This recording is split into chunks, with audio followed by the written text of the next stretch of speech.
Hello student.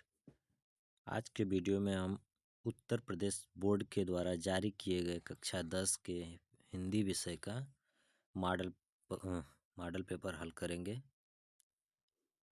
तो चलिए शुरू करते हैं। इसमें 20 बहुविकल्पीय प्रश्न होंगे।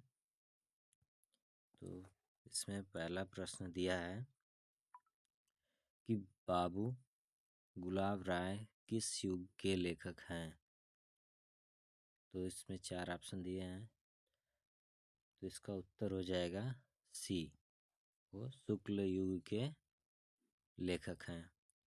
चिंतामणि किस विद्या की रचना है। तो चिंतामणि जो है यह एक निबंध है। गबन किसकी रचना है। तो मुंशी प्रेमचंद के द्वारा लिखी गई ये रचना है। शुक्ल युग की समयावधि है। तो शुक्ल युग की जो समय अवधि है वो है 1919 से 1938 तक। नीड का निर्माण फिर किस विद्या की रचना है। तो नीड का निर्माण जो है ये एक आत्मकथा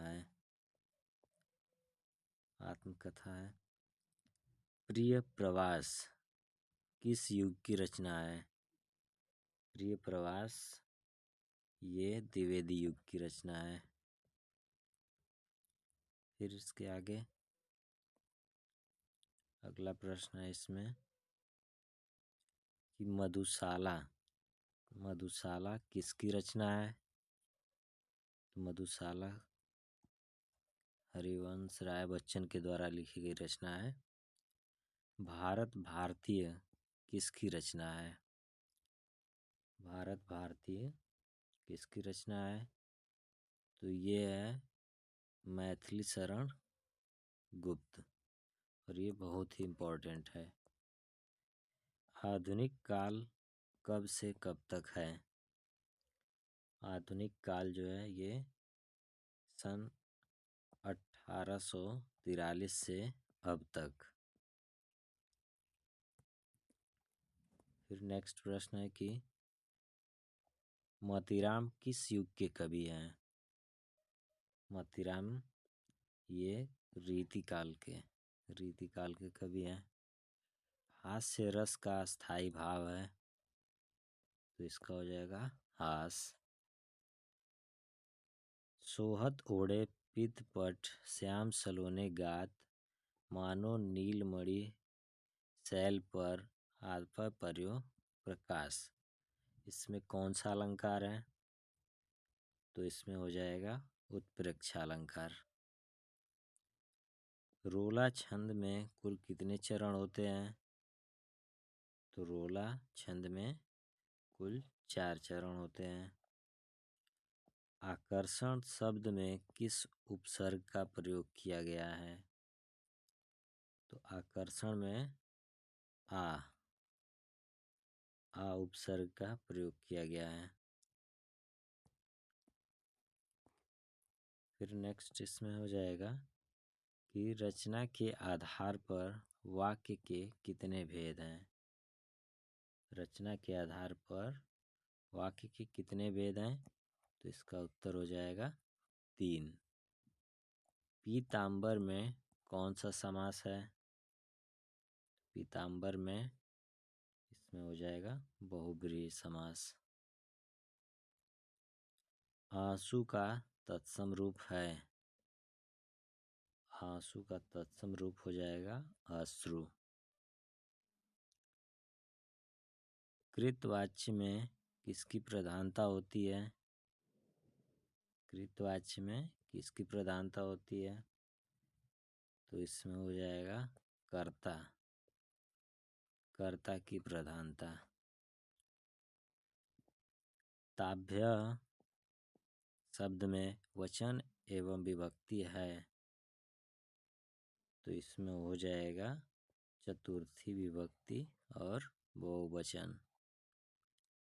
निम्नलिखित में सर्वनाम है। तो सर्वनाम हो जाएगा वह। इसके बाद अगला प्रश्न इसमें है वर्णात्मक प्रश्न। तो वर्णनात्मक प्रश्न में पहला प्रश्न हो जाएगा कि निम्नलिखित गद्यांश पर आधारित 3 प्रश्नों का उत्तर दीजिए।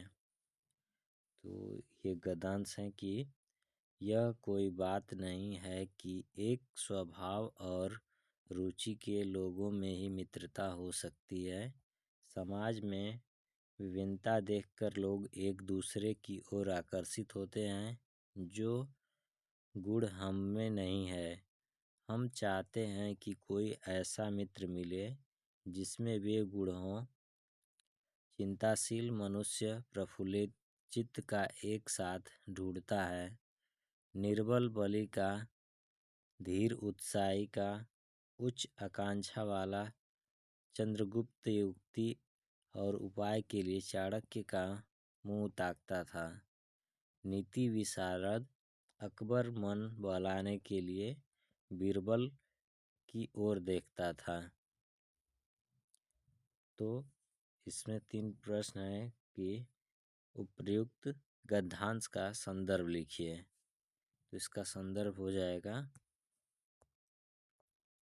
संदर्भ में हम इसमें लिखेंगे कि प्रस्तुत गद्यांश हमारी पाठ्य पुस्तक हिंदी के मित्रता नामक पाठ से लिया गया है, जिसके लेखक आचार्य रामचंद्र शुक्ल हैं।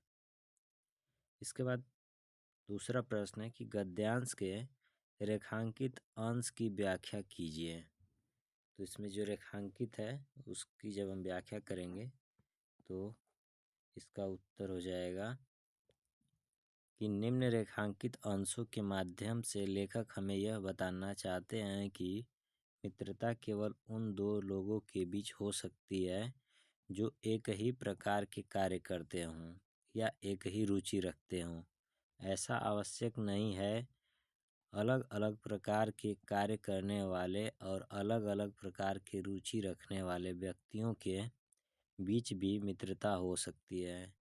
समाज में विभिन्नता देखकर लोग एक दूसरे की ओर आकर्षित होते हैं, अर्थात एक व्यक्ति के पास जो गुण नहीं है वह दूसरे व्यक्ति के गुण को देखकर उसकी तरफ उस गुण को सीखने हेतु आकर्षित होता है। फिर तीसरा प्रश्न इसमें है कि लेखक के अनुसार समाज में विभिन्नता देखकर लोग एक दूसरे की ओर आकर्षित क्यों होते हैं। तो इसका उत्तर होगा कि लेखक के अनुसार समाज में विभिन्नता देखकर लोग एक दूसरे की ओर आकर्षित इसलिए होते हैं कि जो गुण उनके पास नहीं है वह दूसरे व्यक्ति से सीख सकें। फिर नेक्स्ट है इसमें गद्यांश। हे भगवान, तब के लिए विपद के लिए इतना आयोजन, परम पिता की इच्छा के विरुद्ध इतना साहस, पिताजी क्या भीख न मिलेगी, क्या कोई हिंदू भूपृष्ठ पर न बचा रह जाएगा जो ब्राह्मण को 2 मुट्ठी अन्न दे सके। यह असंभव है। फिर दीजिए पिताजी, मैं काँप रही हूँ। इसकी चमक आँखों को अंधा बना रही है। तो उपर्युक्त गद्यांश का संदर्भ लिखिए। इसमें पहला प्रश्न है। तो इसका हो जाएगा कि प्रस्तुत गद्यांश हमारी पाठ्य पुस्तक हिंदी की ममता नामक पाठ से लिया गया है, जिसके लेखक जयशंकर प्रसाद हैं। इसके बाद दूसरा प्रश्न है कि गद्यांश के रेखांकित अंश का भाव स्पष्ट कीजिए। तो इसमें जो रेखांकित है वो यहाँ से कि परमपिता की इच्छा के विरुद्ध इतना साहस, पिताजी क्या भीख न मिलेगी, क्या कोई हिंदू भूपृष्ठ पर न बचा रहेगा। तो इसका हम भाव स्पष्ट करेंगे तो इसका उत्तर हो जाएगा कि निम्न रेखांकित अंशों के भाव के माध्यम से लेखक जयशंकर प्रसाद बताते हैं कि जब ममता ने अपने पिता को इतना धन इकट्ठा करते हुए देखा तो ममता अपने पिता से कहती है कि भगवान की इच्छा के विरुद्ध आपने यह साहस कैसे किया। हम ब्राह्मण हैं, क्या हमें भीख दान नहीं मिलेगा? क्या इस पृथ्वी पर ऐसा कोई हिंदू व्यक्ति नहीं बचेगा जो किसी ब्राह्मण को भीख या दान दे सके? इसमें प्रश्न तीसरा है कि ममता द्वारा किस कार्य को ईश्वर की इच्छा के विरुद्ध बताया गया है? तो उत्तर हो जाएगा कि ममता द्वारा घूस लेने के कार्य को ईश्वर के विरुद्ध बताया गया है। फिर अगला प्रश्न है इसमें, प्रश्न दूसरा कि दिए गए पद्यांश पर आधारित 3 प्रश्नों का उत्तर दीजिए। तो इसमें जो पदांश है कि चरण कमल बंदो हरिराई, जाकी कृपा पंगु गिरी लियो, अंधे को सब कुछ दर्शाई, बहिरो सुने गुंगु पुनि बोले, रंक चले सिर छत्र धराई, सूरदास स्वामी करुणामय, बार बार बंदो तेहि पाई। इसमें पहला प्रश्न है कि उपयुक्त पद्यांश का संदर्भ लिखिए। तो संदर्भ हो जाएगा इसमें कि प्रस्तुत पद्यांश हमारे पाठ्य पुस्तक हिंदी के पद नामक पाठ से लिया गया है, जिसके रचयिता सूरदास हैं। अगला प्रश्न है इसमें कि रेखांकित अंश की व्याख्या कीजिए। तो रेखांकित इसमें था कि भैरव सुने गूंग पुनि बोले। तो इसका उत्तर हो जाएगा, इसका उत्तर होगा कि निम्न रेखांकित अंशों के माध्यम से सूरदास जी श्री कृष्ण की महिमा मंडल करते हुए कहते हैं कि प्रभु की कृपा हो जाने पर बहरा व्यक्ति भी सुनने लगता है, गूंगा भी बोलने लगता है और गरीब से गरीब व्यक्ति भी राजा बनकर अपने सर पर राज छत्र धारण कर लेता है। उपर्युक्त पंक्ति में कौन सा अलंकार है? तो इसमें रूपक अलंकार है। इसके बाद नेक्स्ट पद्यांश है कि दिए गए पद्यांश पर आधारित 3 प्रश्नों का उत्तर दीजिए। तो सुनी सुंदर वैन सुधारस साने सयानी, जानकी जानी भली, तिरछे करी नैन तिन्हें समुझाई, कछु मुस्काई चली, तुलसी ते ही अवसर से ही रावै, अवलोकिती लोचन लाहू अली, अनुराग तडाग में भानु उदय, बिगसी मनु मंजुल कंज कली। पहला प्रश्न इसमें है कि उपयुक्त पद्यांश का संदर्भ लिखिए। तो संदर्भ हो जाएगा इसका कि प्रस्तुत पद्यांश हमारी पाठ्य पुस्तक हिंदी के वन पथ पर नामक पाठ से लिया गया है, जिसके रचयिता तुलसीदास हैं। फिर इसके बाद दूसरा प्रश्न इसमें कि रेखांकित अंश की व्याख्या कीजिए। तो रेखांकित अंश इसमें है,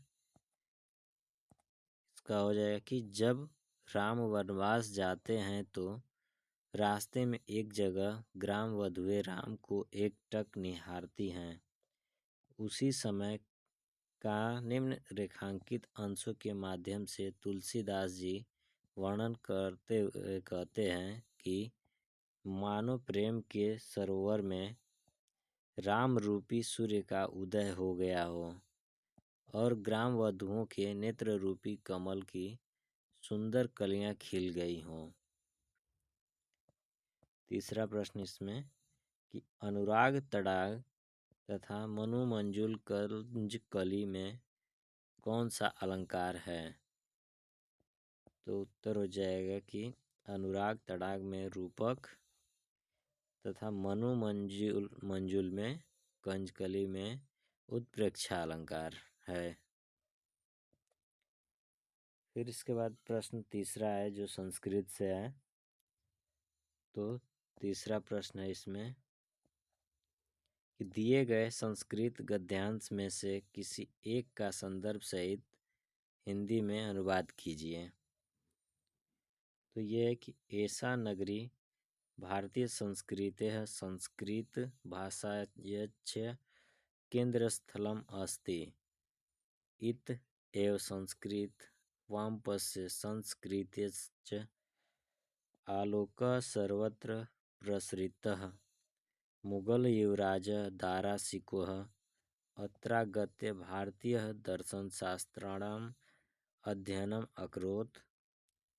सन्तेषः ज्ञानेन तथा प्रभावितः अभवत् यत् तेन उपनिषदम् अनुवादः पारसी भाषायां कृतः। तो इसमें इसका संदर्भ हो जाएगा, पहले संदर्भ लिखेंगे। प्रस्तुत संस्कृत गद्यांश हमारी पाठ्य पुस्तक हिंदी के संस्कृत खंड के वाराणसी नामक पाठ से उद्धृत है। और इसका अनुवाद हो जाएगा, हिंदी में अनुवाद करेंगे इसका तो, कि यह नगरी भारतीय संस्कृति और संस्कृत भाषा की केंद्र स्थली है। यहीं से संस्कृत साहित्य और संस्कृति का प्रकाश सभी जगह फैला है। मुगल युवराज दारा शिकोह ने यहाँ आकर भारतीय दर्शन शास्त्रों का अध्ययन किया था। वह उनके ज्ञान से इतना प्रभावित हुआ था कि उसने उपनिषदों का अनुवाद फारसी भाषा में कराया। फिर इसके बाद अथवा में है अगला गद्यांश संस्कृत का, कि दिए गए संस्कृत गद्यांश का संदर्भ सहित हिंदी में अनुवाद कीजिए। तो कि मानव जीवनस्य संस्करणं संस्कृतिः अस्माक पूर्वजा मानव जीवन संस्कृतिः महानतम प्रयत्नम् अकुर्वन्। तो अस्माकं जीवनस्य संस्करणाय यान् आचारान् विचारान् च आदर्शयन् तत्सर्वम् अस्माकं संस्कृति। तो इसका संदर्भ हो जाएगा कि प्रस्तुत संस्कृत गद्यांश हमारी पाठ्य पुस्तक हिंदी के संस्कृत खंड के भारतीय संस्कृति नामक पाठ से उद्धृत है।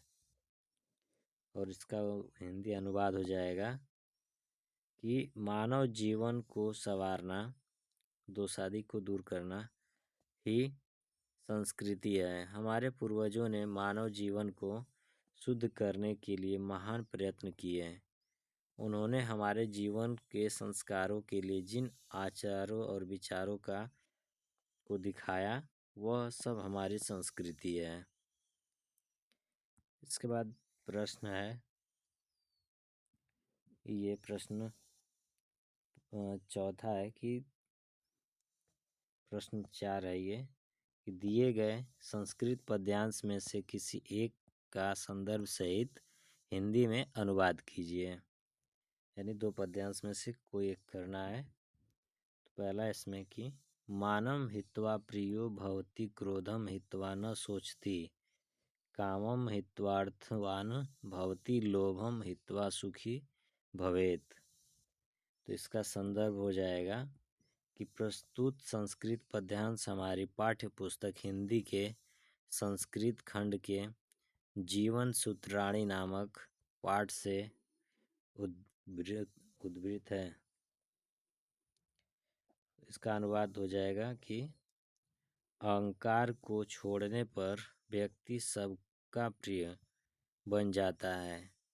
क्रोध को त्यागने पर उसे शोक नहीं होता है। इच्छाओं को छोड़ने पर वह अर्थवान धनवान हो जाता है और लोभ को त्यागने पर वह सुखी हो जाता है।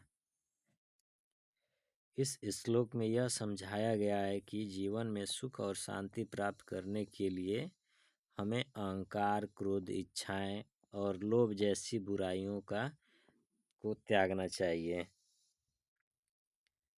फिर अगला इसमें पद्यांश है कि दिए गए संस्कृत पद्यांश का संदर्भ सहित अनुवाद कीजिए हिंदी में। सर्वे भवन्तु सुखिनः सर्वे सन्तु निरामया सर्वे भद्राणि पश्यन्तु मा कश्चित् दुख भागे भवेत्। इसका उत्तर होगा, पहला संदर्भ लिखेंगे इसमें। संदर्भ में हो जाएगा कि प्रस्तुत संस्कृत पाठ्यांश हमारी पाठ्य पुस्तक हिंदी के संस्कृत खंड के भारतीय संस्कृति नामक पाठ से उद्धृत है। और इसका हिंदी अनुवाद हो जाएगा कि सभी सुखी हो, सभी निरोगी हो, सभी कल्याण को देखें, अर्थात सभी का कल्याण हो, और सभी का दुख दूर हो, अर्थात कोई भी दुखी न रहे। फिर अगला प्रश्न है 5वां कि मुक्ति दूत खंड काव्य के आधार पर गांधी जी का चरित्र चित्रण कीजिए। तो इसमें अब चरित्र चित्रण करना है गांधी जी का।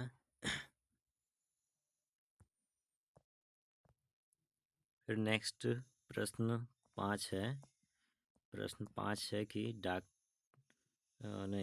प्रश्न 5 है ये कि मुक्ति दूत खंड काव्य के आधार पर गांधी जी का चरित्र चित्रण कीजिए। तो इसमें बहुत सारे खंड काव्य दिए रहते हैं जिसमें कि मुक्ति दूत को करना रहता है। तो इसमें 2 प्रश्नों में से एक प्रश्न हल करेंगे इसमें। तो इसमें है कि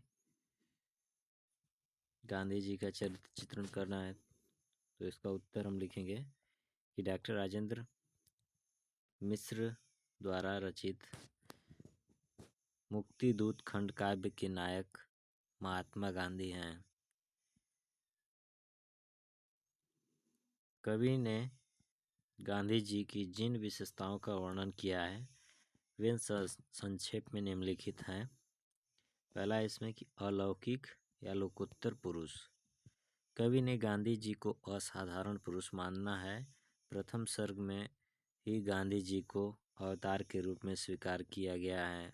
ऐसे महापुरुष पृथ्वी पर अवतार के रूप में प्रकट होते हैं जो पृथ्वी के दुखों का हरण करने के लिए आते हैं। जिस कोटि में राम, कृष्ण, ईसा, पैगंबर, बुद्ध, महावीर आदि आते हैं उसी कोटि में महात्मा गांधी का नाम भी लिया जाता है। दूसरा है कि दलित शोधक, दलितों का उद्धारक। तो गांधी जी ने जीवन भर दलितों, पिछड़ों तथा हरिजनों को गले लगाया। वे बहुत दिनों तक हरिजनों की बस्ती में भी रहे। गांधी जी के जीवन का मुख्य उद्देश्य हरिजनों का उद्धार करना ही था। कवि ने स्पष्ट शब्दों में कहा है, दलितों के उद्धार हेतु तुमने जो झंडा किया बुलंद, 30 बरस तक रहे जूझते अंग्रेजों से अथक अमन। फिर इसके बाद है कि तीसरा कि मातृभक्ति। गांधी जी के जीवन पर उनकी माता के चरित्र की गहरी छाप पड़ी।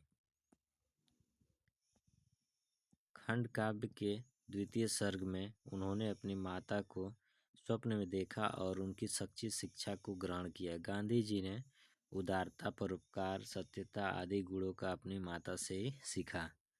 चौथा है राष्ट्रभक्त। तो गांधी जी महान राष्ट्रभक्त थे। उन्होंने जीवन भर अपने देश की स्वतंत्रता के लिए प्रयास किया। देश की स्वतंत्रता के लिए उन्होंने अनेक आंदोलनों को चलाया। उन्होंने अंग्रेजों के अत्याचारों के सामने घुटने नहीं टेके। जलियांवाला बाग का हत्याकांड देखकर तो उनका हृदय तड़प उठा। 5वां है कि अडिग तथा निर्भीक थे। तो गांधी जी अपने निश्चय पर अटल रहने वाले थे। वे अंग्रेजों के अत्याचारों से पीड़ित भारतीय जनता का उद्धार करने के लिए आगे आए। मानवीय गुणों से भरपूर।